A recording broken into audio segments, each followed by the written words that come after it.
الحمد لله نحمده ونستعينه ونستغفره ونؤمن به ونتوكل عليه ونعوذ بالله من شرور أنفسنا ومن سيئات أعمالنا من يهده الله فلا مضل له ومن يضلل فلا هادي له ونشهد أن لا إله إلا الله وحده لا شريك له ولا مشير له ونشهد أن سيدنا وسندنا وطبيبنا وحبيبنا ومولانا محمدا عبده ورسوله أما بعد فأعوذ بالله من الشيطان الرجيم بسم الله الرحمن الرحيم قل إن صلاتي ونسكي ومحياي ومماتي لله رب العالمين صدق الله العظيم وصدق رسوله النبي الكريم ونحن على ذلك لمن الشاهدين والشاكرين والحمد لله رب العالمين اللہ اکبر لا الہ الا اللہ واللہ اکبر وللہ الحمد اللہ اکبر لا الہ الا اللہ واللہ اکبر وللہ الحمد۔ اللہ جل جلالہ نے امت محمد صلی اللہ تعالی علیہ وسلم کے لیے 2 دن کو عید کا دن مقرر فرمایا ہے۔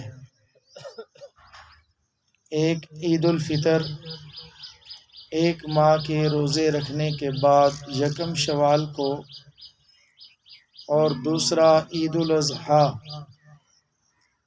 10 ذوالحج کو، اور دونوں کے اندر تھوڑا سا فرق یہ ہے کہ وہ بھی 1 ماہ اللہ جل جلالہ کے لیے بھوک کو برداشت کر کے روزے رکھ کے اللہ کا شکر ادا کیا جاتا ہے، اور یہ 10ویں ذی الحج کو اپنے جانور قربان کر کے حضرت ابراہیم علیہ السلام کی سنت کو زندہ کیا جاتا ہے، اور اللہ جل جلالہ کی بڑائی کو بیان کیا جاتا ہے، اور اعلان کیا جاتا ہے کہ اللہ ہی سب سے بڑے ہیں۔ اور یہ مومن کی خوشی کا دن ہے۔ نبی کریم صلی اللہ تعالی علیہ وسلم نے ارشاد فرمایا کہ اللہ تعالیٰ نے اس دن کو ہمارے لیے، ہماری امت کے لیے عید کا دن مقرر فرمایا ہے، اور عید کے دن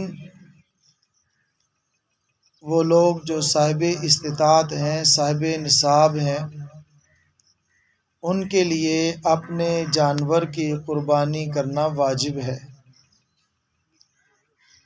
جو اللہ رب العزت توفیق عطا فرمائے، اونٹ ہو، گائے ہو، بھینس ہو، بکری اور بھیڑ ہو، یا اس کا نر، 2 قسم کے جانور اللہ رب العزت نے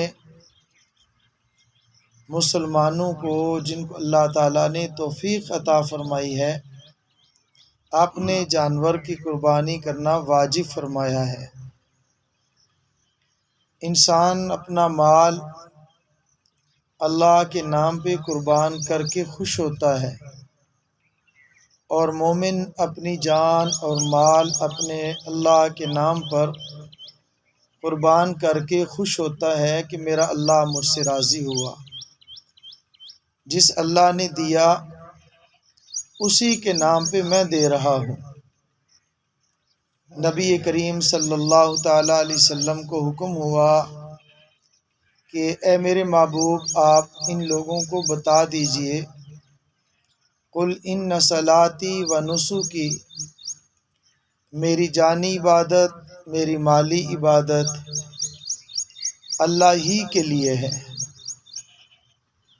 ہر جگہ پہ اللہ جل جلالہ نے اپنے محبوب صلی اللہ تعالیٰ علیہ وسلم کے ذریعہ سے یہ مجھے اور آپ کو بتلایا ہے۔ اللہ کے نبی کی ذات سے شرک ہو جائے ناممکن ہے، اور شرک کی نسبت کرنا بھی نبی کی طرف یہ محال ہے، وہاں تو شائبہ تک بھی نہیں ہے۔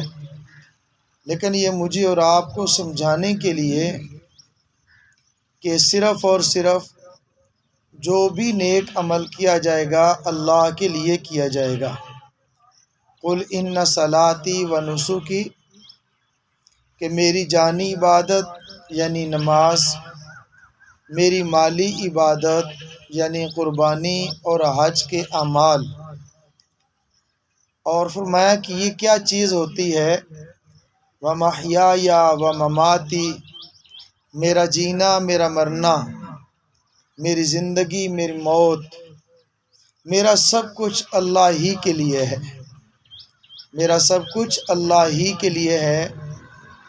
جب آدمی یہ سمجھ لے کہ سب کچھ اللہ کا دیا ہوا ہے اور اللہ ہی کے لیے ہے، تو پھر اللہ کے نام پہ قربان کرنا انتہائی آسان ہو جاتا ہے۔ جب یہ شخص سمجھ لے کہ اس دنیا کے اندر میرا کچھ بھی نہیں ہے، مجھے تو میرے اللہ نے دیا ہے، اور جو کچھ دیا ہے اس کا میں مالک نہیں ہوں، اصل مالک تو اللہ کی ذات ہے، اور مجھے میرے اللہ نے دیا ہے تو یہ ادھار کے طور پر دیا ہے، امانت کے طور پر دیا ہے۔ اور جب امانت کے طور پر ہے اور ادھار ہے تو میں نے اس کا استعمال بھی ایسے کرنا ہے جیسے میرے اللہ نے استعمال کا حکم دیا ہے۔ پھر آدمی ایسے نہیں کرتا اپنی مرضی کے مطابق۔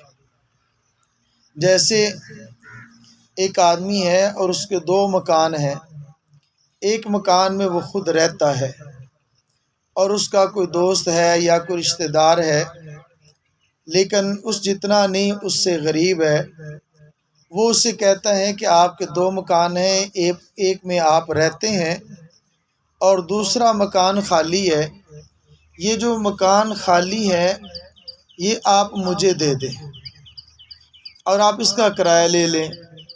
وہ کہتا ہے بھئی کرایہ نہیں میں لیتا، کہتا ہے چلو مجھے ویسے ادھار دے دو کچھ عرصے کے لیے۔ کہتا ہے ٹھیک ہے میں دیتا تو ہوں، لیکن ایک شرط ہے کہ آپ نے اس کی حفاظت بھی کرنی ہے اور آپ نے اس کو ایسے استعمال کرنا ہے جیسے میں آپ کو کہہ رہا ہوں۔ وہ کہتا ہے ٹھیک ہے۔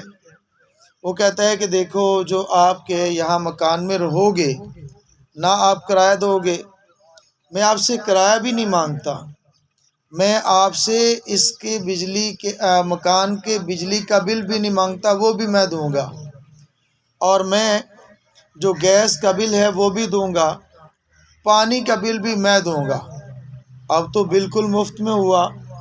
تو آپ نے یہ کرنا ہے کہ اس کی صفائی کا خیال کرنا ہے۔ وہ کہتا ہے جی ٹھیک ہے۔ اب 1 مہینے 2 مہینے 3 مہینے کے بعد اگر اس مکان کا مالک چکر لگاتا ہے تو وہ کہتا ہے کہ میں ذرا اندر جانا چاہتا ہوں، گھر کا حال دیکھنا چاہتا ہوں۔ کہتا ہے جی ٹھیک ہے دیکھ لیں۔ اس کے مکان کا حال یہ ہے کہ اس نے کہا تھا کہ صاف رکھنا، اس نے تو بھینسیں بھی باندھی ہوئی ہیں، گائے بھی باندھی ہوئی ہیں، بکریاں بھیڑیں بھی باندھی ہوئی ہیں، اور گوبر ہے، مینگنے ہیں، مینگنیاں ہیں، اور کیا حال اس کا ہوا پڑا ہے، بو ہی بو ہے مکان کی۔ تو آپ ایمان سے بتائیں کیا اس مکان کا مالک راضی ہوگا؟ کبھی بھی راضی نہیں ہوگا۔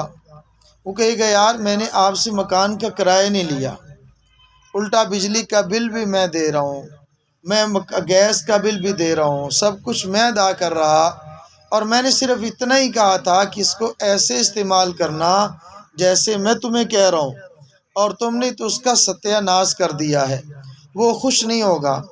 جب وہ خوش نہیں ہوگا تو وہ اس سے اس کا مکان واپس لے لے گا، پھر اس کی آسانیوں کے اندر مشکلات آ جائیں گی، اس کے لیے تنگی اور تکلیف بڑھ جائے گی۔ میرے دوستو، میرے بھائیوں، یہ زندگی، یہ جوانی اللہ جل جلالہ نے عطا فرمائی ہے، یہ مال اللہ رب العزت نے عطا فرمایا ہے۔ اللہ رب العزت نے زندگی بھی دی اور زندگی کی سہولیات بھی عطا فرمائی۔ اللہ تعالیٰ نے زندگی بھی دی اور زندگی کی ساری ضروریات کو پورا بھی فرمایا۔ پینے کے لیے پانی دیا، کھانے کے لیے کھانا دیا، پہننے کو لباس دیا، رہنے کو گھر دیا، گویا کہ زندگی بھی دی، زندگی کی نعمتیں بھی عطا فرمائی۔ تو پھر اگر میں اور آپ اللہ کی مرضی کے مطابق اپنی زندگی استعمال نہ کریں، پھر اللہ رب العزت اس کے نتیجے میں رزق کو تنگ کر دیتے ہیں، عزت کو ذلت میں بدل دیتے ہیں، اور رزق کی وسعت کو رزق کی تنگی میں بدل جاتا ہے۔ اچھا چلتا ہوا کاروبار جس کے اندر سود آ گیا، اچھا چلتا ہوا کاروبار جس کے اندر حلال کی بجائے حرام آ گیا، تو وہ کاروبار آہستہ آہستہ ختم ہو جاتا ہے، وہ کاروبار آہستہ آہستہ مٹ جاتا ہے۔ پھر شکوہ اللہ جل جلالہ کی ذات سے نہ کیا جائے، بلکہ اپنی ہی ذات سے کیا جائے کہ میں نے جس طرح کرنا چاہیے تھا میں اس طرح نہ کر سکا، مجھے اپنی زندگی، مجھے اپنا جسم جس طرح اللہ نے استعمال کا حکم دیا تھا میں استعمال نہ کر سکا، اس وجہ سے پھر مجھ سے آہستہ آہستہ آہستہ ایک ایک زندگی کی نعمت چھنتی جا رہی ہے۔ تو میرے عزیز دوستو، میرے عزیز بھائیو، نبی کریم صلی اللہ تعالیٰ علیہ وسلم کے ذریعہ سے جو مجھے اور آپ کو اللہ جل جلالہ نے سبق دیا ہے وہ یہی ہے کہ میرا سب کچھ اللہ ہی کے لیے ہے۔ قل ان صلاتی و نسکی و محیای و مماتی للہ رب العالمین، میری مالی عبادت، میری جانی عبادت، میرا جینا، میرا مرنا اللہ ہی کی ذات کے لیے ہے، اللہ ہی کے لیے ہے، بس اللہ ہی کے لیے ہے۔ بھی کو ختم کر دیں، فلاں بھی دیتا ہے، فلاں بھی ایسا ہے، کوئی کچھ نہیں کر سکتا جب تک میرے اللہ کا حکم نہ ہو۔ اللہ کا حکم ہو، اللہ کی چاہت ہو تو وہی ہوتا ہے، اگر اللہ کی چاہت نہ ہو، نبی بھی چاہیں تو اس وقت تک وہ کام نہیں ہو سکتا جب تک اللہ نہ چاہے۔ تو آج کے دن مجھے اور آپ کو یہ بھی سبق ملتا ہے، حضرت ابراہیم علیہ السلام اپنے پیارے بیٹے حضرت اسماعیل علیہ السلام کو ان کو لیا، قربان کرنے کے لیے تشریف لے گئے، قربان گاہ میں پہنچے اور ان کو لٹا دیا ہے۔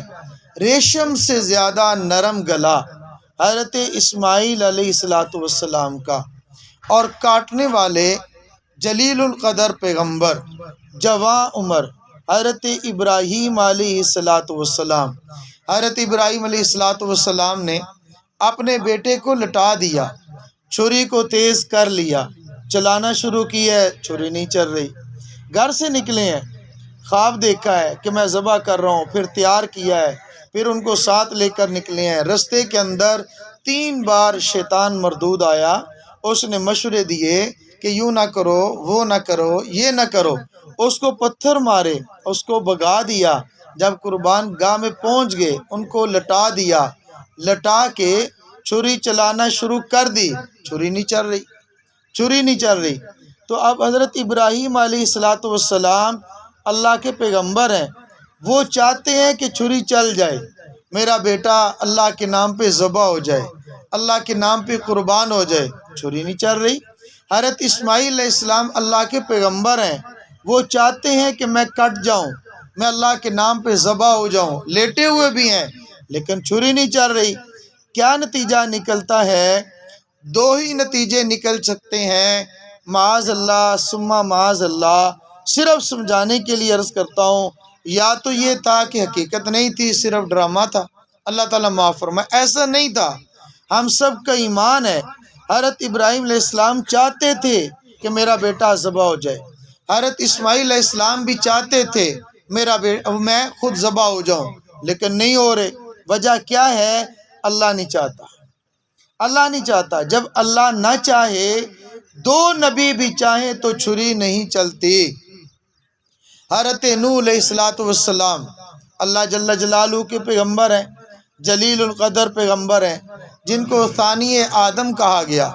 حضرت نوح علیہ السلام اپنی قوم کو دعوت دی، 950 سال تک دعوت دیتے رہے، 950 سال تک دعوت دیتے رہے۔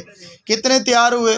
کوئی کہتے ہیں 18، کسی نے کہا 81، یعنی بہت کم لوگ تھے جو اسلام میں آئے، قبول کیا، اور نہ ماننے والے تو بہت زیادہ تھے۔ اب جو ماننے والے تھے ان کو حکم ہوا، اے نوح آپ ایسا کریں، کشتی تیار کریں اور ان کو کشتی میں بٹھائیں، عذاب آئے گا، پانی کی شکل میں آئے گا، بچیں گے وہ جو اس کشتی میں بیٹھ جائیں گے، اور وہی بچے اور اس کشتی میں بیٹھ گئے۔ حضرت نوح علیہ السلام کا اپنا بیٹا سگا، اب وہ نہیں بیٹھا۔ نوح علیہ السلام ان کو بلا رہے ہیں کہ آ جا، بچ جائے گا، آ جاؤ بچ جاؤ گے، اب وہ نہیں بچا۔ وہ کیا کہتا ہے؟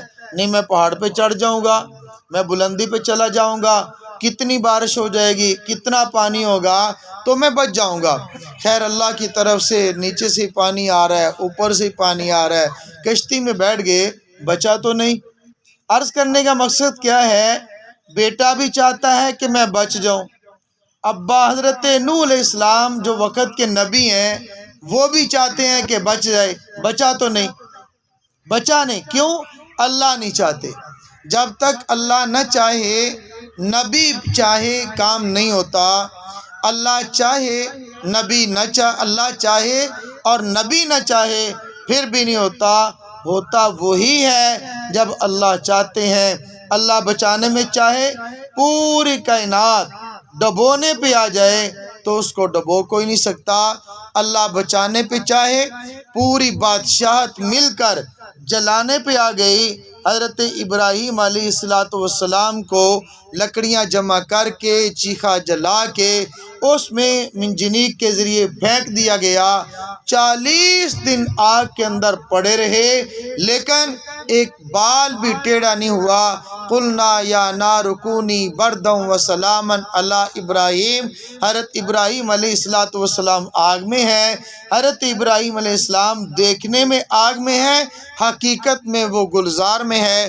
ان کے لیے وہ پھولوں کی سیج بن گئی، سلامتی والی بن گئی۔ اللہ چاہے تو آگ کو سلامتی کا ذریعہ بنا دے، اللہ چاہے تو اسی پانی کو حضرت موسیٰ علیہ السلام کے لیے نجات کا ذریعہ بنا دے، اللہ چاہے تو اسی پانی کو نمرود کے لیے، فرعون کے لیے ڈوبنے کا، موت کا ذریعہ بنا دے۔ اللہ چاہے تو حضرت یونس علیہ السلام 40 دن تک مچھلی کے پیٹ میں رہے، اور جب یہ تسبیح پڑھی ہے، لا الہ الا انت سبحانک انی کنت من الظالمین، اے اللہ تو ہی بچانے والا ہے، تو چاہے تو رات کے اندھیرے میں، پانی کا اندھیرے میں، مچھلی کے پیٹ کے اندھیرے میں زندگی عطا فرما دے۔ ایک لمحہ بھی اگر آدمی مچھلی کے پیٹ میں چلا جائے تو زندہ نہیں بچ سکتا۔ 40 دن تک میرے اللہ نے مچھلی کے پیٹ میں ان کو زندہ کر کے دکھا دیا اور بتلا دیا، ایک ہی خالق ہے، ایک مالک ہے، زندگی اور موت کا ایک ہی مالک ہے۔ وہ جس کو چاہے چٹیل میدان میں موت دے دے، اور جس کو چاہے آگ میں ڈال کے بچا لے، جس کو چاہے پانی میں ڈبو کے موت دے دے، جس کو چاہے پانی سے گزار کر رستے عطا کر کے اس کو بچا دے، میرے اللہ ہے۔ جس کو چاہے پانی میں گزار دے، رستے بنا دے، پانی کو روک دے، روک کر خشک راستہ بنا کر حضرت موسیٰ علیہ السلام کی طرح گزار دے۔ وہ چاہے تو حضرت سعد بن وقاص رضی اللہ تعالیٰ عنہ کے لشکر کو چلتے ہوئے دریا پر ان کو وہاں سے گزار دے۔ یہ میرا مالک ہے، یہ میرا اللہ ہے۔ تو میں یہ بات عرض کر رہا ہوں کہ مجھے اور آپ کو اپنے محبوب صلی اللہ تعالیٰ علیہ وسلم کے ذریعہ سے مجھے اور آپ کو سبق دیا ہے کہ میرا سب کچھ میرا نہیں، میرے اللہ کا ہے۔ چاہے مال ہو وہ میرے اللہ کا ہے، جان ہو میرے اللہ کا ہے، اولاد ہو وہ میرے اللہ کا ہے۔ اس لیے جب آدمی سے مال اگر کچھ کم ہو جائے اس کو افسوس نہیں ہوتا، مال میں اضافہ ہو جائے اس کو خوشی نہیں ہوتی۔ ایک واقعہ لکھا ہے کہ پیران پیر حضرت شیخ عبد القادر جیلانی نور اللہ مرقدہ رحمۃ اللہ علیہ، ان کا کسی کاروبار میں کچھ پیسہ تھا، تو ان کو کسی نے بتلایا کہ آپ کا مال جس جہاز کے اندر آ رہا تھا وہ بحری بیڑا یا بحری جہاز ڈوب گیا ہے اور آپ کا مالی نقصان ہوا ہے۔ یوں سر جھکایا، سر اٹھایا، فرمایا الحمدللہ الحمدللہ۔ کچھ عرصے کے بعد یا کچھ دنوں کے بعد اطلاع ملی کہ وہ جو بحری بیڑا تھا وہ کیا کہتے ہیں اس کو ٹھیک ہو گیا ہے، اوپر آ گیا ہے اور کنارے لگ گیا ہے، ماپ کا مال تجارت جس جگہ پہ پہنچنا تھا پہنچ گیا ہے۔ یوں سر جھکایا، سر اٹھایا، فرمایا الحمدللہ۔ پوچھنے والے نے کہا کہ حضرت مالی نقصان کی خبر آئی تو آپ نے کہا الحمدللہ، اور مالی منافع کی خبر آئی آپ نے فرمایا الحمدللہ۔ فرمایا میں نے اس وقت بھی اپنے دل کو جھانک کے دیکھا کہ مالی نقصان پہ دکھ تو نہیں ہوا، تو میرے دل نے کہا کہ نہیں، کسی بات کا غم نہیں ہے۔ جب مال آیا تو پھر میں نے دل کی طرف میں نے کیا کہتے ہیں اس کو جھانک کے دیکھا، میں نے نظر اپنے دل پہ ڈالی تو تصور کیا، دل سے جواب آیا کہ نہیں، کوئی خوشی نہیں ہے۔ فرمایا جانے کا غم نہیں، آنے کی خوشی نہیں، اللہ چاہے تو لے لے، اللہ چاہے تو دے دے۔ اس لیے میرے عزیز دوستو، جب یہ ایمان بن جاتا ہے، جب یہ یقین بن جاتا ہے تو پھر یقین کرو اللہ کے نام پر جینے کے اندر وہ مزہ اور لطف آتا ہے کہ بظاہر آدمی جھونپڑی میں بیٹھا ہوا ہے، بظاہر آدمی کانٹوں کے اوپر بھی چل رہا ہے، حقیقت میں وہ بالکل ایسا ہے جیسے پھولوں کی سیج پہ چل رہا ہے، کیونکہ وہ یہ سمجھ جائے نا کہ بس اللہ کا ہے۔ ایک واقعہ آتا ہے، حضرت طلحہ رضی اللہ تعالیٰ عنہ صحابی رسول ہے، وہ سفر پہ گئے ہوئے تھے اور ان کا بیٹا بہت بیمار تھا، اپنے بیمار بیٹے کو چھوڑ کر سفر میں چلے گئے۔ جب وہاں سے واپس آئے، سفر اللہ کے نام کا ہوگا، دعوت کا ہوگا، تجارت کا ہوگا، جہاد کا ہوگا، کوئی بھی تھا، وہاں سے واپس آئے۔ جب واپس آتے ہیں تو ان کے بیٹے کا انتقال ہو چکا ہے، بیٹے کا انتقال ہوا، لیکن ان کی اہلیہ کتنی صبر والی ہوگی اور کیسے انہوں نے سمجھایا ہوگا۔ کہتے ہیں کہ وہ دوسرے کمرے کے اندر انہوں نے اپنے بچے کو لٹا دیا، لیٹا ہوا ہے، اوپر کپڑا ڈال دیا۔ اب یہ چونکہ خاوند سفر سے آئے تھے، ان کو اچانک بتاؤں گی تو ان کو دکھ ہوگا، شاید تکلیف ہوگا، اور یہ سفر سے آئے ہیں، تو انہوں نے اپنا رات بھی گزاری، گپ شپ لگائی۔ رات گزارنے کے بعد جب صبح ہوئی تو نماز کے لیے جانے لگے۔ کہتی ہیں مجھے ایک بات بتاؤ، میں آپ سے ایک بات پوچھنا چاہتی ہوں۔ آپ پہلے آئے نا تو پوچھا کہ بیٹے کا کیا حال ہے؟ کہتے ہیں بالکل ٹھیک ہے۔ آپ بیٹے کا کیا حال ہے؟ کہا بالکل ٹھیک ہے۔ ان کو تسلی دے دی، رات گزر گئی، صبح ہوئی تو پوچھا میں آپ سے ایک بات پوچھنا چاہتی ہوں۔ جی پوچھئے۔ کہا اگر کسی نے ہمارے پاس کوئی امانت رکھی ہو، کوئی سونا یا کوئی چیز مال امانت رکھی ہو میرے پاس، اور کچھ عرصے کے بعد وہ کہے میری امانت مجھے واپس دے دو، تو کیا مجھے دے دینی چاہیے؟ کہا کہ بالکل دے دینی چاہیے۔ اچھا امانت دینے کے بعد کوئی دکھ تو نہیں ہونا چاہیے؟ نو، دکھ کس بات کا؟ وہ تو شکر ادا کرو، جو امانت تھی امانت دار کے حق اس کے ہاتھ میں چلی گئی، اس کو واپس لٹا دیا، اس میں دکھ کی بات کون سی ہے؟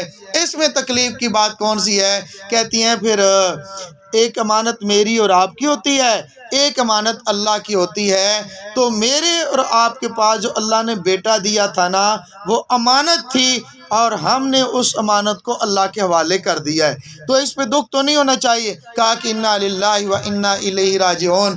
یہ پوچھا کہ میں نے آپ کو یہ کہا تھا، رات کو پوچھا بیٹے کا کیا حال ہے؟ آپ نے کہا بالکل ٹھیک ہے۔ کہا کہ جب موت آ جائے تو ساری بیماریاں ختم ہو جاتی ہیں، تو آپ نے تو بیماری کا پوچھا تھا نا کہ بیماری کا کیا حال ہے؟ جب موت آ جائے تو سب بیماریوں کو مٹا دیتی ہے۔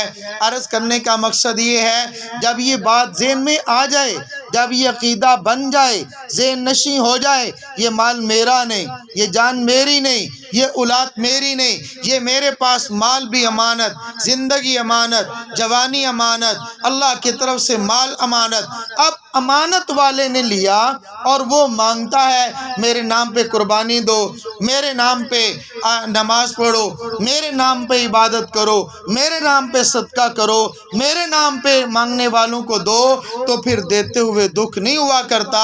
پھر یہ نہیں ہوا کرتا اگر کوئی مانگنے والا آ جائے تو مانگنے کے لیے آ جاتے ہو، تمہیں اور کوئی کام نہیں ہے، تم یوں آ جاتے ہو، تمہیں اور کوئی کام نہیں ہے، اور کوئی یہ نہیں ہے، پھر اس پہ باتیں نہیں کیا کرتے۔ آیا تو دے دیا، نہیں ہے تو اس کو اللہ کے نام پہ کہہ دیا، اللہ بھلا کرے، اس کو واپس لٹا دیا۔ میرے عزیز دوستو، میرے عزیز بھائیو، اللہ جل جلالہ نے جن لوگوں کو مال دیا ہے وہ اپنے مال میں سے، حلال دیے ہوئے رزق میں سے اللہ کے نام پہ قربانی کریں۔ جب وہ قربانی کریں گے، صحابہ نے عرض کیا یا رسول اللہ اگر ہم قربانی کریں گے ہمیں ملے گا کیا؟ یعنی اس کے بدلے میں ہمیں کیا ملے گا؟ صحابہ کو یقین تھا، رب کعبہ کی قسم اٹھا کے کہتا ہوں صحابہ کو یقین تھا۔ صحابہ نے تو میرے اور آپ کے لیے پوچھا، 1400 سال بعد آئیں گے، لوگ ہوں گے ایمان کمزور ہوں گے، لالچ میں آ کے نیکی کی بات کر لیں گے، لالچ میں آ کے یہ جو میں بھی آپ کے سامنے تھوڑی سی بات کر رہا ہوں نا، مجھے بھی لالچ ہے، ایک ایک لفظ پہ اللہ پاک اجر عطا فرمائیں گے، ایک ایک حرف پہ اللہ پاک اجر عطا فرمائیں گے۔ تو صحابہ نے پوچھا یا رسول اللہ ہمیں کیا ملے گا؟ فرمایا کیا ملے گا؟ ایک جانور ذبح کرو، ایک جانور ذبح کرو، جانور کے جتنے بال ہیں اللہ ہر بال کے بدلے میں نیکی عطا فرمائے گا، ہر بال کے بدلے میں اللہ پاک نیکی عطا فرمائے گا۔ اللہ کے نبی نے یوں بھی فرمایا کل قیامت کے دن ایک جانور آئے گا، اس کے کھر بھی تولے جائیں گے، اس کے کھر بھی تولے جائیں گے، اس کے اون بھی تولی جائے گی، اس کے سینگ بھی تولے جائیں گے۔ یعنی کیا مطلب؟ سینگ کے بدلے میں نیکیاں، کھر کے بدلے میں نیکیاں۔ یا تو اللہ تعالیٰ کے نبی نے ادنا چیز بتائی ہے تو گوشت کے بدلے میں بھی نیکیاں ملیں گی، بال کے بدلے میں نیکیاں ملیں گی، اللہ پاک اجر عطا فرمائیں گے۔ اور پھر اللہ کے نبی سے صحابہ نے پوچھا یا رسول اللہ ایسے جانور بھی تو ہیں نا جن کے بال نہیں ہوتے، اون ہوتی ہے؟ فرمایا اون والے جانور ہیں تو کیا ہے، ایک ایک ریشے کے بدلے میں اللہ پاک ان کو اجر عطا فرمائیں گے۔ عرض کرنے کا مقصد یہ ہے اگر اس کا خلاصہ نکالا جائے تو جس طرح ایک بکری، بکرے، بھیڑ یا دمبا جانور اس کے جسم پر بالوں کی گنتی ناممکن ہے، اللہ پاک اس پر دینے والے جو اعمال اجر دیں گے اس کی گنتی بھی ناممکن ہے، اتنا اللہ تعالیٰ عطا فرمائیں گے۔ تو میرے عزیزو، میرے بھائیو، ہمیں اللہ کے نام پہ قربانی کرنی ہے۔ اللہ کے نام پہ ہم جانور ذبح کرتے ہیں۔ آج قربانی کا دن ہے، ایک بات عرض کر دیتا ہوں، قربانی اب دوسرے لفظوں میں عرض کرتا ہوں، قربانی قربان کرنے کا نام ہے، صرف جانور کے قربان کرنے کا نام قربانی نہیں، نفسانی خواہشات کو اللہ کے نام پہ قربان کرنا اس کا نام بھی قربانی ہے۔ کسی کو معاف کرنا اللہ کے نام پر دل نہیں چاہتا، معاف کرو، پھر بھی معاف کرے۔ کسی کو دکھ دیا ہے اس سے معافی مانگے، دل نہیں چاہتا، دل تو کہے گا تو وڈا، تو چودھری، زیادتی تو اس نے کی ہے، یار اس نے زیادتی کی ہے تو پھر کیا ہوا، آپ نے تو نہیں کی نا، یہ دل سمجھائے گا۔ آج عید کا دن ہے، معاف کرنے کا دن ہے، عید کا دن ہے، معافی مانگنے کا دن ہے، خوشیاں بانٹنے کا دن ہے، خوشیاں تقسیم کرنے کا دن ہے۔